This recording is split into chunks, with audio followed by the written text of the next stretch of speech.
அஸ்ஸலாமு அலைக்கும் வரஹ்மத்துல்லாஹி வபரகாத்துஹு. அல்லாஹுடைய மாபெரும் கிருபையினாலும் ரசூலுல்லாஹி ஸல்லல்லாஹு அலைஹி வஸல்லம் அவர்களுடைய துவா வர்க்கத்தினாலும் அல்ஹம்துலில்லாஹ் இதுவரை பல பயான்களை தந்திருக்கின்றேன். அனைவரும் சப்ஸ்கிரைப் செய்து கேட்ட உங்கள் அனைவருக்கும் அல்லாஹு தாலா அதற்குரிய நற்கூலியை தந்தருள்வானாக. உடல் ஆரோக்கியத்தையும் உள்ள நலத்தையும் தந்தருள்வானாக. மேலும் மேலும் அதிகமாக தீனுடைய விஷயங்களை கற்று அதன்படி அமல் செய்யக்கூடிய பாக்கியத்தை அல்லாஹ் நம் அனைவருக்கும் தந்தருள்வானாக. ஆமீன். இன்ஷா அல்லாஹ் இனிமேல் குர்ஆனுடைய தஃப்சீர், அதாவது ஒவ்வொரு ஆயத்துக்களுடைய விளக்கத்தையும் அல்லாஹ் கூறியுள்ள முறைப்படி நாம் தெரிந்து கொள்ள வேண்டும். ஆகவே ஜவாஹிருல் குர்ஆன் தஃப்சீர் குர்ஆனுடைய திருக்குர்ஆனுடைய விளக்கத்தை இன்ஷா அல்லாஹ் இனிமேல் ஒவ்வொரு பகுதிகளாக சிறிது சிறிதாக பார்க்கலாம். பொறுமையோடும் கவனமாகவும் முழு பயானையும் கேட்டு பயனடையுங்கள். மற்றவர்களுக்கும் பகிர்ந்து அல்லாஹ்விடம் நற்கூலியை பெற்றுக்கொள்ளுங்கள். அல்லாஹு தாலா நம் அனைவருக்கும் கற்றதின்படி வாழக்கூடிய பாக்கியத்தை தந்தருள்வானாக. ஆமீன். இன்ஷா அல்லாஹ் இன்றைய பயானில் சூரத்துல் பக்கராவின் 106வது வசனம் முதல் 115 வசனங்கள் வரை தொடர்ந்து பயான் பார்க்கலாம். இந்த பயானில் நஷ்கு மாற்றம், அடிப்படை ஒன்றே, மாற்றப்பட்டவை எத்தனை, கிழக்கு மேற்கை குறிப்பிட்டது ஏன், இது போன்ற பல்வேறு தலைப்புகளில் பார்க்கலாம். பொறுமையோடும் கவனமாகவும் முழுமையாகவும் கேட்டு பயனடையுங்கள். மற்றவர்களுக்கும் பகிர்ந்து அல்லாஹு தாலாவிடத்தில் நற்கூலியை பெற்றுக்கொள்ளுங்கள். அல்லாஹுடைய அல்லது ரசூலுல்லாஹுடைய ஒரு விஷயத்தை மற்றவர்களுக்கு கற்றுக் கொடுப்பதன் மூலம் அவர்கள் அந்த அமல் செய்தால் அதனுடைய நன்மை நமக்கு கியாமத் நாள் வரை கிடைத்து கொண்டே இருக்கும். இன்ஷா அல்லாஹ் தீனுடைய விஷயங்களை மற்றவர்களுக்கும் பரப்பி அல்லாஹ்விடத்தில் நற்கூலியை பெற்றுக்கொள்ளுங்கள். அல்லாஹு தஆலா குர்ஆனில் 2வது சூராவின் 106வது வசனத்தில் நபியே ஸல்லல்லாஹு அலைஹி வஸல்லம், ஒரு வசனத்தை நாம் மாற்றினாலும் அல்லது அதை மறக்கடித்தாலும் அதற்கு ஒப்பானதை அல்லது அதைவிட சிறந்ததை நாம் கொண்டு வருவோம். அல்லாஹ் எல்லாவற்றிற்கும் நிச்சயமாக பேராற்றல் உடையவன் என்பதை நீர் அறியவில்லையா? 107வது வசனத்தில் வானங்கள் மற்றும் பூமியின் ஆட்சி அல்லாஹுக்கே உரியது என்பதை நீர் அறியவில்லையா? நம்பிக்கையாளர்களே, அல்லாஹ்வை தவிர உங்களுக்கு பாதுகாவலனும் இல்லை, உதவி செய்பவனும் இல்லை. திருக்குர்ஆன் தொடர்பாக யூதர்கள் கூறிவந்த ஒரு குற்றச்சாட்டிற்கு இங்கே இறைவன் மறுப்பளிக்கின்றான். முந்தைய வேதங்களில் கூறப்பட்ட சில சட்டங்களுக்கு பதிலாக புதிய சட்டங்களை குர்ஆன் கூறுகிறது. முந்தைய வேதங்களை உண்மைப்படுத்துவதாக கூறிக்கொண்டே அதற்கு மாற்றமான சட்டங்களை குர்ஆன் விதிக்கின்றது என்று யூதர்கள் குறை கூறினார்கள்.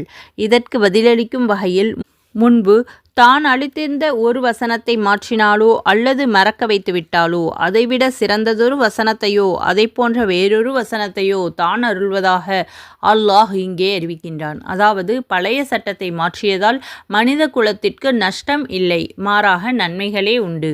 பழைய சட்டம் அல்லது நடைமுறை ஒன்றை அல்லாஹ் மாற்றுகிறான் என்றால் அதற்கு தகுந்த காரணமும் இருக்கும். பழைய நடைமுறையை விட மேலானதொரு நடைமுறையை அறிமுகப்படுத்துவது அல்லாஹுடைய நோக்கமாக இருக்கலாம், அல்லது அதே போன்ற நடைமுறையை புதிய வடிவில் கொண்டு வருவது அவனுடைய நோக்கமாக இருக்கலாம். எப்படியானாலும் சகல வல்லமையும் அனைத்து ஆட்சி அதிகாரமும் அல்லாஹ்விற்கே சொந்தம். அவன் நாடினால் எதையும் செய்யலாம். ஒரு சட்டத்தை மாற்றவோ திருத்தவோ அவனுக்கு முழு அதிகாரம் உண்டு. அவன் எதை செய்தாலும் நன்மையே செய்வான். எனவே சட்ட மாற்றம் பற்றி குறை கூறுவது பேதமை ஆகும். இந்த வசனங்களின் மூலம் அல்லாஹ் இதை உணர்த்துகின்றான். நஸ்க் மாற்றம் இங்கே கூறப்பட்டுள்ள ஆயத்து வசனம் என்பதற்கு முந்தைய வேதங்களின் வசனம் என பொருள் கொள்வார் சிலர். இதன்படி முந்தைய வேதங்களில் கூறப்பட்ட சட்டங்களை மாற்றி புதிய சட்டங்களை திருக்குர்ஆனில் அல்லாஹ் பிறப்பித்திருக்கின்றான் என்று பொருள் விரியும். முந்தைய சமூக மக்களுக்கு அவர்களுடைய கால சூழ்நிலைக்கேற்ப சில சட்டங்களை விதியாக்கியிருந்த அல்லாஹ் அவற்றை மாற்றி அன்னநபி ஸல்லல்லாஹு அலைஹி வஸல்லம் அவர்களுடைய சமூகத்திற்கேற்றவாறு புதிய சட்டங்களை பிறப்பித்தான். இவ்வாறு பழைய வேதங்களின் சட்டங்கள் பல மாற்றப்பட்டுள்ளன என்பதில் முஸ்லிம் அறிஞர்களுக்கிடையே கருத்து வேற்றுமை கிடையாது. அல்லது ஆயத்து வசனம் என்பதற்கு திருக்குர்ஆனுடைய வசனம் என்று பொருள் கூறலாம். இதன்படி திருக்குர்ஆனில் சில வசனங்களில் கூறப்பெற்றுள்ள சட்டங்களை வேறு சில வசனங்கள் மாற்றியுள்ள கருத்து கொள்ளப்படும். இவ்வாறு முதலில் அருளப்பெற்ற வசனத்தை மன்சூக், மாற்றப்பட்டது, முன்பிருந்த சட்டம், என்றும் பின்னால் அருளப்பெற்ற வசனத்திற்கு நாஷிக் அதாவது மாற்றியது புதிய சட்டம் என்றும் கூறுவர்.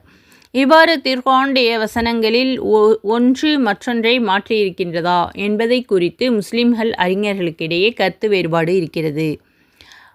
முத்தசிலா அதாவது ஹிஜ்ரி 2ஆம் நூற்றாண்டில் தோன்றிய முஸ்லிம் பிரிவினர்கள் இவர்களுக்கு உள்ளிட்ட சிலர் திருக்குர்ஆனில் இத்தகு மாற்றங்கள் எதுவும் கிடையாது என்று மறுக்கின்றார்கள்.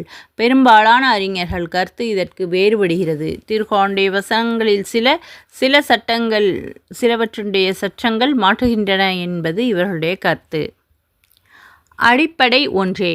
காலத்திற்கேற்ப சட்டங்கள் மாறி வந்திருந்தாலும் அடிப்படை கொள்கைகளிலும் பொதுவான நடைமுறைகளிலும் எந்த மாற்றமும் கிடையாது. நபி ஆதம் அலைஹிவஸல்லம் அவர்கள் முதல் இறுதி தூதர் அண்ணல் நபி ஸல்லல்லாஹு அலைஹி வஸல்லம் அவர்கள் வரை அனைத்து நபிமார்களும் ஒரே அடிப்படை கொள்கையை போதித்தார்கள்.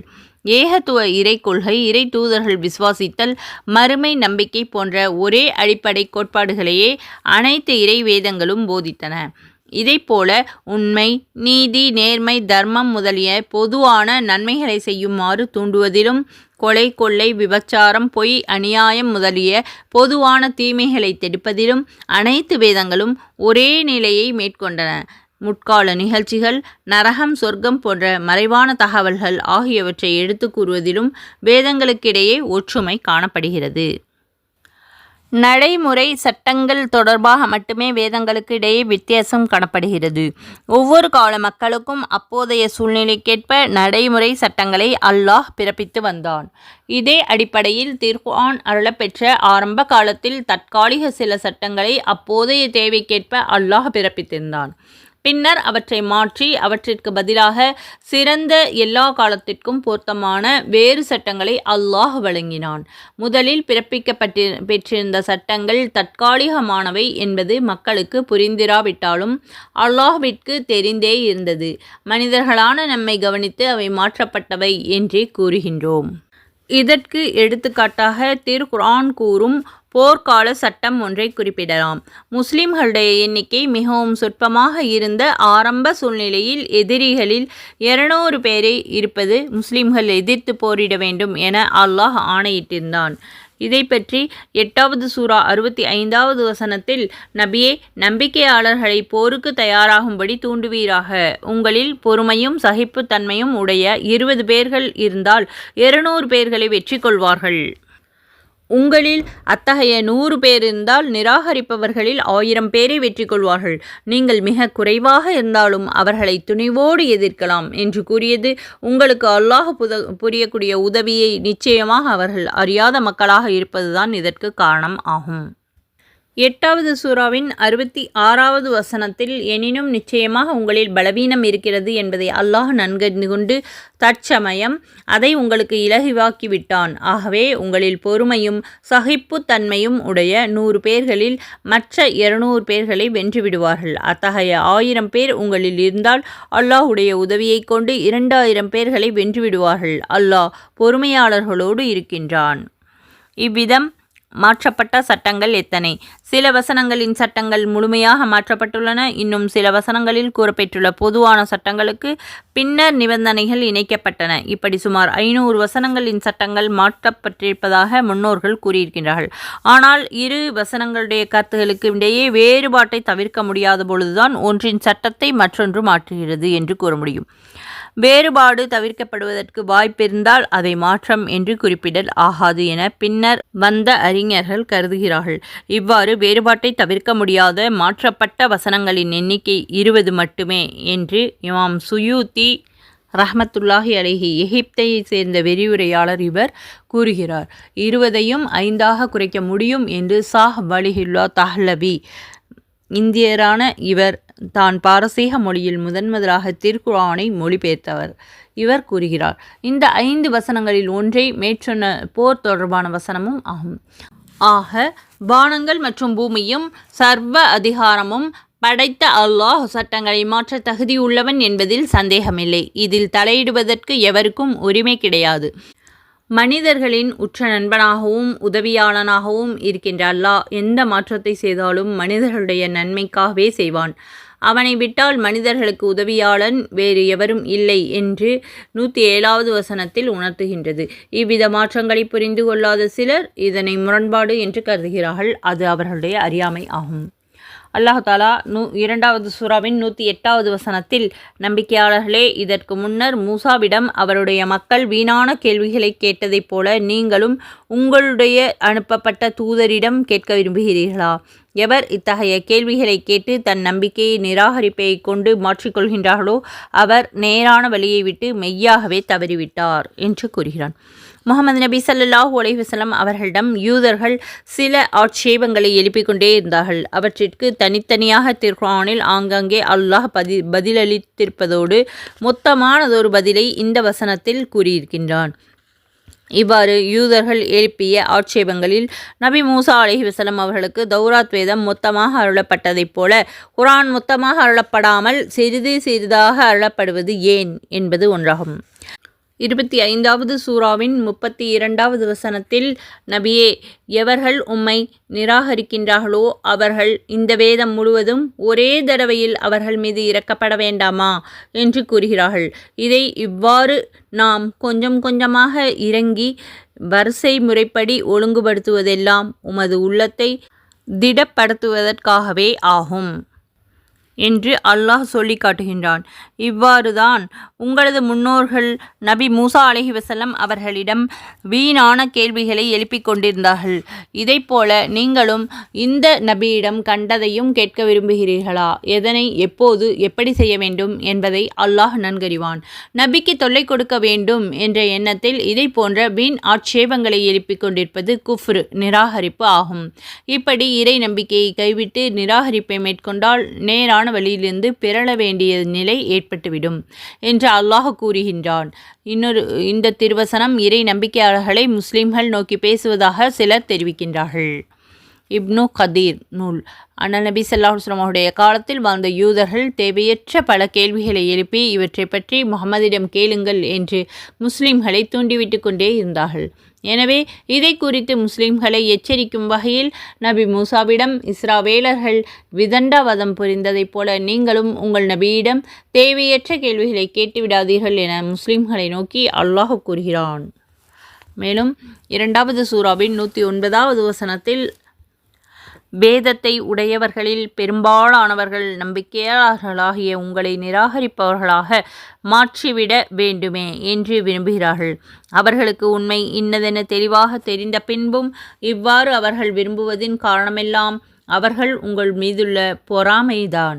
ஆகவே அல்லாஹ்வுடைய மற்றொரு கட்டளை வரும் வரை அவர்களை நீங்கள் மன்னித்தும் புறக்கணித்தும் வாருங்கள். நிச்சயமாக அல்லாஹ் அனைத்தின் மீதும் பேராற்றல் உடையவன் ஆவான். 2வது சூராவின் 110வது வசனத்தில், மேலும் நீங்கள் தொழுகையை கடைபிடித்தும் ஜக்காத் கொடுத்தும் வாருங்கள். ஏனென்றால் மரணத்திற்கு முன்னதாக உங்களுக்காக நீங்கள் என்ன நன்மையை முன்கூட்டி அனுப்பி வைப்பீர்களோ அதையே அல்லாஹ் தாலாவிடம் மறுமையில் பெற்றுக்கொள்வீர்கள். ஆதலால் இறப்பதற்கு முன்னரே இயன்ற அளவு நன்மை செய்து கொள்ளுங்கள். நிச்சயமாக அல்லாஹ் நீங்கள் செய்பவற்றை உற்று நோக்குபவன் ஆவான். முன்பு கூறப்பெற்ற 105வது வசனத்தின் கருத்தை உறுதிப்படுத்துகின்ற வகையில் இந்த வசனங்கள் அமைந்துள்ளன. வேதக்காரர்களும் இணை வைப்பவர்களும் அண்ணன் நபி ஸல்லல்லாஹு அலைஹி வஸல்லம் அவர்களுக்கு அல்லாஹ் இந்த வேதத்தை அருளியதை குறித்து அதிருப்தி கொண்டுள்ளார்கள் என்று அந்த வசனம் கூறுகிறது. வேதக்காரர்களான யூதர்களும் கிறிஸ்தவர்களும் அண்ணன் நபி ஸல்லல்லாஹு அலைஹி வஸல்லம் அவர்களை ஏற்க மறுத்ததோடு அவர்களுக்கு எதிரான பல நடவடிக்கைகளில் ஈடுபட்டிருந்தார்கள். அது மட்டுமின்றி முஸ்லிம்களை தங்களுடைய நம்பிக்கையிலிருந்து பிறழ செய்வதற்காக முயற்சிகளையும் வேதக்காரர்கள் மேற்கொண்டார்கள். இஸ்லாத்தின் மீது வீண் சந்தேகங்களை கிளப்பிவிட்ட அவர்கள் சிலரை தயார் செய்து காலை நேரத்தில் அவர்களை இஸ்லாத்தில் இணையுமாறு செய்துவிட்டு மாலையிலேயே இஸ்லாத்திலிருந்து வெளியேறுமாறு செய்துவிடுவார்கள். முஸ்லிம்களின் எண்ணிக்கை அதிகமாகிவிட்டால் ஆட்சி அதிகாரங்களை அவர்கள் கைப்பற்றி விடுவார்களோ என்ற பீதியும் பொறாமையும் தான் இதற்கு காரணம். எனவே இஸ்லாம் மற்றும் முஸ்லிம்களுடைய வளர்ச்சியை தடுப்பதற்கு சாத்தியமான அனைத்து வழிகளையும் வேதக்காரர்கள் கையாண்டார்கள். இவ்வாறு அவர்கள் முஸ்லிம்களுக்கு பல வழிகளிலும் இடையூறு செய்தும் கூட அவர்கள் மீது எதிர்த்தாக்குதல் தொடுக்க வேண்டாம் என இந்த வசனம் அப்போது உத்தரவிட்டது. மாறாக அவர்களை மன்னித்து விட்டுவிட வேண்டும் என்றும் தன்னிடமிருந்து மறு உத்தரவு வரும் வரை பொறுத்திருக்க வேண்டும் என்றும் அல்லாஹ் கட்டளையிட்டான். அதன்படி முஸ்லிம்கள் பொறுமையை கடைபிடித்தார்கள். பிறகு அல்லாஹ்வுடைய ஆணை வந்தது. விசமிகள் ஒடுக்கப்பட்டார்கள். முகமது நபி ஸல்லல்லாஹு அலைஹி வஸல்லம் அவர்கள் மதீனா புறநகர் பகுதியில் வசித்து வந்த வேதக்காரர்களுக்கு வேண்டிய அனைத்து உரிமைகளையும் வழங்கி அவர்களுடைய பாதுகாப்புக்கு உத்தரவாதம் அளித்தார்கள். வேதக்காரர்களோடு சமாதான உடன்பாடு கண்டு அவர்களுடைய உயிர், பொருள், மதம், தொழில் தொடர்பான அனைத்து ஜீவாதார உரிமைகளையும் அன்னலார் போற்றி வந்தார்கள். இருந்தும் ஒப்பந்தத்தை மீறி நடந்து கொண்ட யூதர்கள் முஸ்லிம்களுக்கு எதிராக எதிரிகளான மக்கா காபிர்களை தூண்டிவிட்டு கொண்டே இருந்தார்கள். முஸ்லிம்களுக்கு எதிரான சதி வேலைகளிலேயே கண்ணாக இருந்த யூதர்களை அடக்கி வைக்குமாறு பிறகு அல்லாஹ் ஆணையிட்டான். அதற்கேற்ப ஹிஜ்ரி 4ஆம் ஆண்டு பனு நலீர் என்ற யூத பிரிவினர்கள் மதினாவிலிருந்து நாடு கடத்தப்பட்டார்கள். இதுபோல பனு குரைலா என்ற யூத கூட்டத்தார் உடன்பாட்டை மீறி முஸ்லிம்களின் எதிரிகளுக்கு உதவினார்கள். ஹிஜ்ரி 5ஆம் ஆண்டு நடந்த அகல் போரில் மக்காவாசிகளோடு சேர்ந்து கொண்டு முஸ்லிம்களை அவர்கள் தாக்கினார்கள். இதனால் பனு குரைலா யூதர்கள் மீது படையெடுத்து அவர்களை அடக்க வேண்டிய நிர்பந்தம் முஸ்லிம்களுக்கு ஏற்பட்டது. அடுத்த வசனத்தில் 110வது வசனத்தில் தொழுகை நிலைநாட்டுமாறும் ஜக்காத்தை முறையாக நிறைவேற்றி வருமாறும் முஸ்லிம்களுக்கு அல்லாஹ் கட்டளையிடுகின்றான். தொழுகை மூலம் இறை நம்பிக்கை பலப்படுகிறது. கூட்டு தொழுகையினால் சகோதரத்துவமும் சமத்துவமும் வலுவடைந்து அன்பும் ஐக்கியமும் நிலை பெற வழியேற்படுகிறது. இதைப்போல ஜக்காத்தை நிறைவேற்றுவதன் மூலம் ஏழை பணக்காரர்களுக்கிடையே நல்ல இணக்கம் தோன்றுகின்றது. இவ்வாறு ஒற்றுமையோடு விளங்கும் ஒரு சமுதாயம் எதிரிகளை எளிதில் வெல்ல முடியும் என்பதை காட்டவே முதல் வசனத்திற்கு அடுத்து அல்லாஹ் தஆலா இந்த வசனத்தை கூறியிருக்கின்றான். தவிரவும் தொழுகை, ஜக்காத் போன்ற நல்ல செயல்கள் மூலம் மறு உலக நட்பேர்களும் கிடைக்கும் என்பதையும் இந்த வசனம் எடுத்துக்காட்டுகின்றது. பொதுவாக நாம் செய்யக்கூடிய ஒவ்வொரு நற்காரியத்திற்கும் உரிய பலன் மறு உலகில் கிடைக்கும். 99வது சூராவின் 7வது வசனத்தில், ஆகவே எவர் ஒரு அணு அளவு நன்மை செய்திருக்கின்றார்களோ அவர் அங்கு அதையும் கண்டுகொள்வார் என அல்லாஹ் கூறியிருக்கின்றான். நாம் ஆற்றக்கூடிய ஒவ்வொரு பணிகளையும் அல்லாஹ் கூர்ந்து பார்த்த வண்ணம் இருக்கின்றான் என இந்த வசனத்தின் மூலம் அல்லாஹ் கூறுகிறான். எனவே வாழ்க்கையில் இயன்றவரை நன்மைகளை செய்யவும் தீமைகளை அடியோடு ஒழித்துவிடவும் முன்வர வேண்டும். இன்ஷா அல்லாஹ். அல்லாஹ் நாம் அனைவரும் அதிகமாக நல்ல அமல்களை செய்யக்கூடிய பாக்கியத்தை நமக்கு தந்தருள்வானாக. ஆமீன். 2வது சூராவின் 111வது வசனத்தில், நபியே, கிறிஸ்தவராகவோ யூதராகவோ இருப்பவர்களைத் தவிர மற்ற எவரும் சொர்க்கம் நுழையவே மாட்டார்கள் என அவரவர்கள் கூறுகிறார்கள். அது அவர்களுடைய வீண் நம்பிக்கையை தவிர உண்மையல்ல.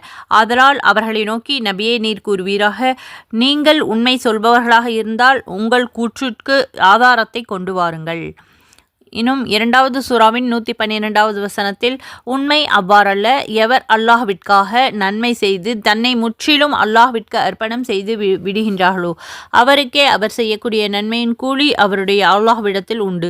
மேலும் இவர்களுக்கு எத்தகைய பயமும் இல்லை. இவர்கள் துக்கப்படவும் மாட்டார்கள். இன்னும் 113வது வசனத்தில், இன்னும் கிறிஸ்தவர்கள் எந்த மார்க்கத்திலும் இல்லை என யூதர்கள் கூறுகிறார்கள். அவ்வாறல்ல. யூதர்கள் எந்த மார்க்கத்திலும் இல்லை என கிறிஸ்தவர்கள் கூறுகின்றார்கள். ஆனால் இந்த இருவருமே தங்களுடைய கூற்றிற்கு ஆதாரமாக பைபிளில் பழைய ஏடாகிய தௌராத் என்னும் ஒரே வேதத்தை தான் ஓதுகின்றார்கள்.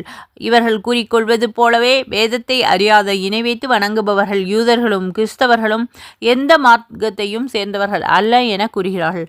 ஆனால் இவர்கள் செய்து கொண்டிருக்கும் இந்த தர்க்கத்தை பற்றி மறுமையில் அல்லாஹ் இவர்களுக்கு தீர்ப்பளிப்பான். வேதக்காரர்களான யூதர்களும் கிறிஸ்தவர்களும் தாங்களே தூயவர்கள் என அவர்கள் முடிவு செய்து கொண்டு சொர்க்கத்திற்கு சொந்தக்காரர்கள் தாங்கள்தான் என்று கூறிக்கொள்கின்றார்கள். யூதர்களைத் தவிர வேறு எவரும் சொர்க்கம் புக முடியாது என்று யூதர்களும் கிறிஸ்தவர்களையும் தவிர வேறு எவரும் சொர்க்கம் செல்ல முடியாது என கிறிஸ்தவர்களும் வாதிடுகிறார்கள்.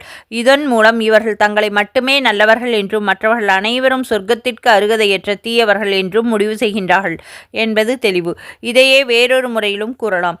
தங்களுக்கு நரக வேதனை கிடையாது, தங்களுடைய எதிரிகளுக்கே நரக வேதனை உண்டு என்று இவர்கள் கருதி கொண்டிருக்கின்றார்கள். இவர்களுடைய இந்த எண்ணம் அடிப்படை இல்லாதது என அல்லாஹ் இங்கே தெளிவுபடுத்தி கூறுகிறான். இது இவர்களுடைய குருட்டு நம்பிக்கை, வீணாசை என்று கூறி, நீங்கள் கூறுவது உண்மையாயின் அதற்கு தகுந்த ஆதாரங்களை காட்டுங்கள் பார்க்கலாம் என்று அல்லாஹ் அறைகூவல் விடுக்கின்றான். ஏனென்றால் ஆதாரமற்ற வெறும் யூகங்களுக்கு எந்த மதிப்பும் கிடையாது. சொர்க்கம் யாருக்கு? சொர்க்கத்திற்கு தகுதி உடையவர்கள் உண்மையிலேயே யார் என்பதை அல்லாஹ் தஆலா 112வது வசனத்தில் தெளிவுபடுத்தி கூறியிருக்கின்றான். எவர் அல்லாஹ்விற்கு முற்றிலும் அடிபணிந்து தூய்மையான எண்ணத்தோடு நல்ல செயல்கள் புரிகின்றார்களோ அவர்களுக்கே சொர்க்கம் கிடைக்கும். இத்தகையவர்களுக்கு எந்த பயமும் இல்லை, அவர்கள் கவலைப்பட தேவையில்லை என்று அல்லாஹ் விவரிக்கின்றான். இதிலிருந்து சொர்க்கவாசிகளுக்கு இருக்க வேண்டிய பண்புகள் 3 என்று தெரிகிறது. முதலாவதாக, அல்லாஹ்விற்கு முற்றிலும் அடிபணிவது. அல்லாஹ்விற்குரிய இறையாண்மையை ஒப்புக்கொண்டு சகல அதிகாரமும் படைத்த அல்லாஹ் எந்த உத்தரவை பிறப்பிப்பதற்கு தகுதி படைத்தவன் என்பதை மனமாற விசுவாசிக்க வேண்டும். அவனது கருணை இருந்தால் மட்டுமே சொர்க்கம் புக முடியும் என்று நம்பிக்கை அவனிடம் சரணாகதி அடைய வேண்டும். இரண்டாவதாக, நல்ல செயல்கள் புரிதல். இதில் நன்மைகளை செய்வதும் தீமைகளை கைவிடுவதும் அடங்கும். அல்லாஹும் அவனுடைய தூதரும் பணித்துள்ள நற்கருமங்கள் ஆற்றுவதோடு அவர்கள் விலக்கியுள்ள தீமைகள் அனைத்திலிருந்து ஒதுங்கிவிட வேண்டும். மூன்றாவது, தூய்மையான எண்ணம். செய்யக்கூடிய நன்மைகளை அல்லாஹுடைய திருப்தியை பெறும் ஒரே நோக்கத்தில் செய்ய வேண்டும். பெயர், புகழ், உலக ஆதாயம் ஆகிய நோக்கங்களுக்காக செய்யப்படும் நற்கர்மங்கள் சொர்க்கத்தை தேடித் தரமாட்டாது. உலகத்தில் வேண்டுமானால் அவற்றிற்கு பலன் கிடைக்கலாமே தவிர மறு உலகத்தில் எந்த புண்ணியமும் கிடைக்காது. ஆக சொர்க்கத்திற்கு எவரும் தனிப்பட்ட முறையில் சொந்தம் கொண்டாட முடியாது. சொர்க்கத்தை எவரும் விற்கவோ வாங்கவோ முடியாது. நரக விடுதலை பத்திரம் அளிக்கும் அதிகாரம் அல்லாஹ்வையன்றி வேறு எவருக்கும் கிடையாது. அவரவர் செய்கின்ற வினைகளுக்கேற்ப மறுமையில் அல்லாஹ் கூலி கொடுப்பான். பரஸ்பர குற்றச்சாட்டு. வேதக்காரர்களில் ஒருவர் மற்றவர்களை கடுமையாக விமர்சித்துக் கொள்வதை பற்றி அல்லாஹு தஆலா 113வது வசனத்தில் சொல்லி காட்டுகின்றான். கிறிஸ்தவர்கள் எந்த அடிப்படையிலும் இல்லை என யூதர்கள் கூறுகிறார்கள். இதை போல யூதர்கள் எந்த அடிப்படையிலும் இல்லாதவர்கள் என கிறிஸ்தவர்கள் குற்றம் சாட்டுகிறார்கள். இந்த இரு சாராரும் எந்த அடிப்படையிலும் இல்லை என வேதத்தை அறியாதவர்கள் கூறுகின்றார்கள். வேதக்காரர்கள் வேதத்தை ஓதிக்கொண்டே இப்படி பரஸ்பரம் குற்றம் சாட்டுவதிலிருந்து அவர்களுடைய தெளிவற்ற போக்கு வெளிப்படுகின்றது. அன்றியும் அவர்களுடைய இந்த சச்சரவை குறித்து அல்லாஹ் மறுமையில் தீர்ப்பு வழங்க இருக்கின்றான். இன்று முஸ்லிம்களில் சிலரை சான்றவர்கள் ஏதுமின்றி வழி தவறியவர்கள் என்று சாடுகிறார்கள். ஒருபடி மேலேறி முஸ்லிம்களை காஃபிர்கள் என்று விமர்சிக்கவும் சிலர் தயங்குவதில்லை. மதுஹபு மற்றும் தரீகா ரீதியாக ஒருவரை ஒருவர் குறை கூறுவதை காண முடிகிறது. இவையெல்லாம் தவறான செயல்கள் என்பதை இங்கே கவனத்தில் கொள்ள வேண்டும். 2வது சூராவின் 114வது வசனத்தில் அல்லாஹுடைய மஸ்ஜிதுகளில் அவனுடைய பெயர் கூறப்படுவதை தடுத்து அவற்றை பாழாக்க முயற்சிப்பவனை விட பெரிய அநியாயக்காரன் யார்? அஞ்சியவர்களுக்காகவே தவிர அவற்றில் நுழைய அவர்களுக்கு உரிமை இல்லை. அவ்வாறிருக்க அதற்கு மாறாக நடக்கும் அவர்களுக்கு இவ்வுலகில் இழிவுதான், மறுமையில் கொடிய வேதனை உண்டு. முஹம்மது நபி ஸல்லல்லாஹு அலைஹி வஸல்லம் அவர்கள் திரு மக்காவில் இருந்த வேளையில் அண்ணல் நபி ஸல்லல்லாஹு அலைஹி வஸல்லம் அவர்களையும் அவர்களுடைய தம் தோழர்கள் சஹாபாக்களையும் புனித காபாவில் தொழுக விடாமல் எதிரிகள் மக்காவாசிகள் தடுத்தார்கள். அப்படி தொழக்கூடிய முஸ்லிம்களுக்கு அவர்கள் தொல்லைகள் கொடுத்து வந்தார்கள். ஒருமுறை அண்ணன் நபி ஸல்லல்லாஹு அலைஹி வஸல்லம் அவர்கள் காபாவின் பக்கத்தில் தொழுது கொண்டிருந்தார்கள். அப்பொழுது அங்கே குழுமியிருந்த குறைசிகள் அண்ணல் நபி ஸல்லல்லாஹு அலைஹி வஸல்லம் அவர்களுக்கு தொல்லை தர விரும்பினார்கள். ஒருவன் ஒட்டகத்தினுடைய கொடல்களை கொண்டு வந்து சஜ்தாவில் இருந்த அண்ணல் நபி ஸல்லல்லாஹு அலைஹி வஸல்லம் அவருடைய கழுத்தில் போட்டுவிட்டு போய்விட்டான். அண்ணல் நபி ஸல்லல்லாஹு அலைஹி வஸல்லம் அவர்கள் சஜ்தாவில் இருந்து எழுந்திருக்க முடியாமல் சிரமப்பட்டதைக் கண்டு எதிரிகளில் ஒருவர் மீது ஒருவர் விழுந்து விழுந்து சிரித்தார்கள். பிறகு இதை தெரிந்த ஃபாத்திமா ரலியல்லாஹு அன்ஹா அவர்கள் ஒட்டக குடல்களை அகற்றி அண்ணல் நபி ஸல்லல்லாஹு அலைஹி வஸல்லம் அவர்களுக்கு உதவினார்கள். அறிவிப்பவர் அப்துல்லா பின் மசூத் ரலியல்லாஹு அன்ஹு, நூல் புகாரி, முஸ்லிம். இதைப்போல அண்ணல் நபி ஸல்லல்லாஹு அலைஹி வஸல்லம் அவர்களும் அவர்கள் தன் தோழர்களும் ஹிஜ்ரி 6ஆம் ஆண்டு உம்ரா, அதாவது ஹஜ்ஜு போன்றதொரு வழிபாடு உம்ரா செய்வதற்காக வேண்டி திரு மக்கா நோக்கி வந்தார்கள். அவர்களை உம்ரா செய்ய விடாமல் மக்கா குறைசிகள் தடுத்து விட்டார்கள். இதனால் வெறுமனே மதினா திரும்ப நேரிட்டது. இதைப்போல நிகழ்ச்சிகளை கண்டித்து இந்த வசனத்தை அல்லாஹ் அருளினான். மஸ்ஜிதுகளில் இறை இல்லங்களில் அல்லாஹுடைய திருநாமம் துதிக்கப்படுவதையும் தொழுகை நடத்துவதையும் தடுத்து அவற்றை பாழ்படுத்த முயற்சி செய்பவர்களை விட பெரிய அநியாயக்காரர்கள் யாரும் இருக்க முடியுமா என்று அல்லாஹ் வினவுகின்றான். இங்கு மசாஜித் இறை இல்லங்கள் என பன்மையாக அல்லாஹ் குறிப்பிட்டிருப்பதிலிருந்து அனைத்து மஸ்ஜிதுகளிலும் இந்த வசனம் பொருந்தும். என்று தெரிகிறது. இறை இல்லங்களில் அல்லாஹ்வை தொழுகிறவர்கள் தடுக்கும் நடவடிக்கைகளில் நேரடியாக ஈடுபட்டாலும் அல்லது தொழுகைக்கு ஆட்களை வரவிடாமல் தடுக்க முயன்றாலும் அதுவும் பெரும் அநீதியே ஆகும். இந்த திருவசனத்தை ஆதாரமாக கொண்டு மஸ்ஜிதுகளில் தொழ வரக்கூடிய எவரையும் தடுக்கக்கூடாது என்றும் மஸ்ஜிதுகளில் தொழுது கொள்ளக்கூடிய அனைவருக்கும் பொது அனுமதி தர வேண்டும் என்றும் மார்க்க அறிஞர்கள் கருத்து தெரிவித்திருக்கின்றார்கள். தொழுகைக்கு இடையூறாக மஸ்ஜிதுக்கு அருகே கூச்சல் போடுவதும் வானொலி மற்றும் ஒளிபெருக்கி முதலியவற்றால் இரைச்சலை உண்டாக்குவதும் இந்த அநியாயத்தில் அடங்கும். எனவே விலக்கப்பட்ட செயல்கள் ஆகும். இதைப்போல தொழுபவர்களுக்கு இடையூறாக மஸ்ஜிதுக்குள் உறக்க படிப்பதோ குர்ஆன் ஓதுவதோ திக்ரு செய்வதோ கூடாது. அச்சம் கொண்டவர்களாகவே அல்லாமல் அவற்றில் நுழைய இவர்களுக்கு தகுதி இல்லை. மஸ்ஜிது வழிபாட்டு தலம், பரிசுத்தமான இடம் பள்ளிவாசல். எனவே மஸ்ஜிதுக்குள் நுழைய வேண்டுமாயின் பயபக்தியோடு தான் நுழைய வேண்டும். மஸ்ஜிதுக்குள் பணிவழக்கத்துடனேயே நடந்து கொள்ள வேண்டும் என்று இந்த தொடர் உணர்த்துகின்றது. மஸ்ஜிதில் வீண் பேச்சுக்கள், விளையாட்டுக்கள் முதலியவற்றில் ஈடுபடல் கூடாது. ஒருமுறை ஒரு நாட்டுப்புற அரபி துல் குவைசிரா என்பது அவருடைய பெயர் மஸ்ஜிதில் சிறுநீர் கழித்து விட்டார். அவரை அண்ணல் நபி ஸல்லல்லாஹு அலைஹி வஸல்லம் அவர்கள் அழைத்து, இந்த மஸ்ஜிது இது போன்ற காரியங்களுக்கு உரியதல்ல. இது அல்லாஹ்வை தொழுவதற்கும் அவனை துதிப்பதற்கும் குர்ஆன் ஓதுவதற்கு உரிய இடமாகும் என்று அறிவுரை கூறினார்கள். அறிவிப்பவர் அனஸ் ரலியல்லாஹு அன்ஹு, நூல் முஸ்லிம். மற்றொரு ஹதீஸில் வெங்காயம் போன்ற தூர்வாடையுள்ள பொருள்களை சாப்பிட்டவர்கள் மஸ்ஜிதுக்குள் வர வேண்டாம், ஏனென்றால் மனிதர்களுக்கு தொல்லை தருபவை வானவர்களுக்கும் தொல்லை தருபவைகள் ஆகும் என்று அண்ணல் நபி ஸல்லல்லாஹு அலைஹி வஸல்லம் அவர்கள் கூறினார்கள். அறிவிப்பவர் ஜாபிர் ரலியல்லாஹு அன்ஹு, நூல் புகாரி, முஸ்லிம். இன்னொரு நபிமொழியில், உங்களில் சிறார்களையும் பைத்தியக்காரர்களையும் மஸ்ஜிதிலிருந்து தள்ளி வையுங்கள் என்று அண்ணல் நபி ஸல்லல்லாஹு அலைஹி வஸல்லம் அவர்கள் அறிவுரை பகிர்ந்தார்கள். அறிவிப்பவர் வாசிலா பின் அஸ்கவு ரலியல்லாஹு அன்ஹு, நூல் இப்னு மாசா. சிறுவர்கள் மஸ்ஜிதுக்குள் வந்தால் விளையாடிக் கொண்டும் கூச்சலிட்டு கொண்டும் இருப்பார்கள். இதனால் தொழுபவர்களுக்கு இடையூறு ஏற்படும் என்பது இதற்கு காரணமாகும். இவர்களுக்கு இந்த உலகில் இழிவும் மறு உலகில் மாபெரும் தண்டனையும் இருக்கின்றன. இறை இல்லங்களில் நடைபெறக்கூடிய வழிபாடுகளை தடுப்பவர்களுக்கும் இறை இல்லங்களை பாழ்படுத்த முனைபவர்களுக்கும் கிடைக்கக்கூடிய தண்டனைகளை பற்றி இந்த தொடர் விவரிக்கின்றது. அண்ணல் நபி ஸல்லல்லாஹு அலைஹி வஸல்லம் அவர்கள் புனித காபாவில் தொழுது கொண்டிருக்கும் பொழுது அந்நலாருடைய கழுத்தில் ஒட்டகக் குடலை போட்டு சிரித்து மகிழ்ந்தவர்களுடைய முடிவு மிகவும் கேவலமாக அமைந்தது. இந்த கொடுஞ்செயலில் ஈடுபட்ட அம்ரு பின் ஹிசாம், உத்பா பின் ரபிஆ, ஷைபா பின் ரபிஆ, வலித் பின் உத்பா, உமையா பின் கலஃப், அகபா பின் ஆமுயித், உமாரா பின் வலித் ஆகிய அனைவரும் பத்ரு போரில் ஹிஜ்ரி 2ஆம் ஆண்டு கொல்லப்பட்டார்கள்.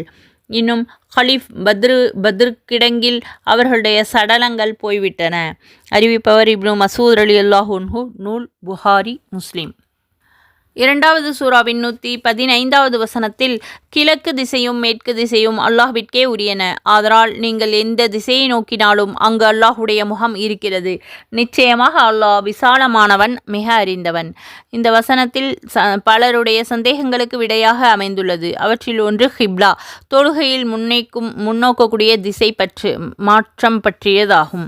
அண்ணல் நபி ஸல்லல்லாஹு அலைஹி வஸல்லம் அவர்கள் திரு மக்காவில் இருக்கும் காலம் வரை புனித காபாவை முன்னோக்கி அல்லாஹ்வை தொழுது வந்தார்கள். மதினா நகர் சென்ற பிறகு 16 மாத காலம் பைத்துல் முகத்தஸ் ஜெருசலம் நோக்கி அன்னலார் தொழுதார்கள். பிறகு மீண்டும் புனித காபாவை முன்னோக்கி தொழுகுமாறு அல்லாஹ் கட்டளையிட்டான்.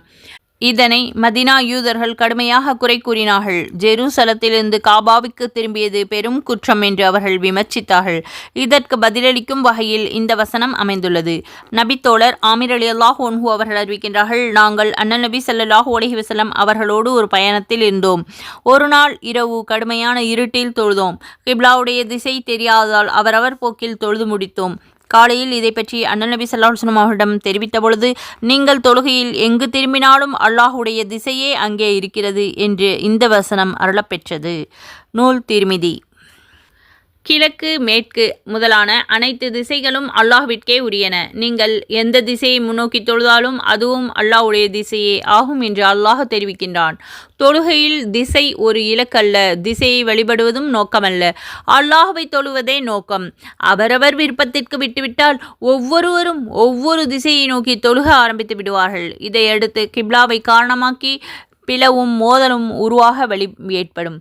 எனவே தொழுபவர்களுக்கு இடையே ஒற்றுமையை உருவாக்கும் வகையில் ஒரே திசையை காபாவை முன்னோக்கி தொழுகுமாறு அல்லாஹ் கட்டளையிட்டான். முஸ்லிம்கள் தொழுகையில் காபாவை முன்னோக்குவதை வைத்துக்கொண்டு அவர்கள் திக்கை தொழுகின்றார்கள், திசையை வழிபடுகிறார்கள் என எண்ணுவது அறியாமையின் பாற்பட்ட ஒன்றாகும். திக்கை வணங்கும் துருக்கர் எனும் கருத்து இவ்விளைந்த அபத்தமே ஆகும். ஆனால் ஒருவருக்கு கிப்லா தெரியாத பொழுது யோசித்து முடிவு செய்து அவரது அறிவுக்கு உட்பட்ட திசையை நோக்கி தொழுவது கூடும். இதைப்போல ரயில் போன்ற வாகனங்களில் பயணம் செய்கின்ற ஒருவர் ஆரம்பத்தில் கிப்லாவை நோக்கி தக்பீர் கட்டிக்கொண்ட பிறகு வாகனம் எந்த திசையில் திரும்பினாலும் தொழுது கொண்டே இருக்கலாம். அப்படி வாகனம் திரும்பும் பொழுது கிப்லாவுடைய திசை தெரிந்தால் மட்டுமே அதற்கேற்ப தொழுபவர்களும் திரும்பிக் கொள்ள வேண்டும். நபித்தோழர் முஆது பின் ஜபல் ரலியல்லாஹு அன்ஹு அவர்கள் அறிவிக்கின்றார்கள், நாங்கள் ஒரு பயணத்தில் அண்ணல் நபி ஸல்லல்லாஹு அலைஹி வஸல்லம் அவர்களோடு இருந்தோம். மேகம் கவிந்து கொண்டிருந்த ஒரு நாளன்று கிப்லா எது என்று தெரியாமல் ஒரு திசையை நோக்கி தொழுதுவிட்டோம். தொழுது முடிந்த பிறகு சூரிய வெளிச்சம் வரத் தொடங்கியது. நாங்கள் முன்னோக்கி தொழுத திசை கிப்லா அல்லாத திசை என்பதை அறிந்தோம். அதை பற்றி முஹம்மது நபி ஸல்லல்லாஹு அலைஹி வஸல்லம் அவர்களிடம் தெரிவித்த பொழுது, உங்களுடைய தொழுகை உரிய முறையில் நிறைவேற்றப்பட்டு விட்டது என்று அண்ணல் நபி ஸல்லல்லாஹு அலைஹி வஸல்லம் அவர்கள் பதில் கூறினார்கள். நூல் தப்ரானி. இதிலிருந்து கிப்லா தெரியாத ஒருவர் வேறு திசை நோக்கி தொழுதுவிட்டால் தொழுகை நிறைவேறிவிடும் என்று தெரிகிறது. கிப்லாவை முன்னோக்குவது கட்டாயமாக இருந்தாலும் அவசியத்தை கருதி வேறு திசை நோக்கி தொழலாம். இதனால் அவர்களுடைய தொழுகை திருப்பி தொழுக வேண்டும் என்று அவசியம் கட்டாயம் இல்லை என்று நபி ஸல்லல்லாஹு அலைஹி வஸல்லம் அவர்கள் கூறினார்கள். கிழக்கு மேற்கை குறிப்பிட்டது ஏன்? கிழக்கு மேற்கு உட்பட அனைத்து திசைகளும் அல்லாஹ்விற்கே உரியவனாக இருக்க இந்த வசனத்தில் கிழக்கு மேற்கை மட்டும் குறிப்பிட்டு சொல்ல காரணம் என்ன? இதற்கு பல்வேறு விளக்கங்கள் அளிக்கப்பட்டுள்ளது. சூரியன் உதயமாகும் திசையான கிழக்கும் அது மறையும் திசையான மேற்கும் அனைவருக்கும் தெரிந்த திசைகள் ஆகும். மற்ற திசைகள் அறிவதில் சிலருக்கு குழப்பம் நேரலாம்.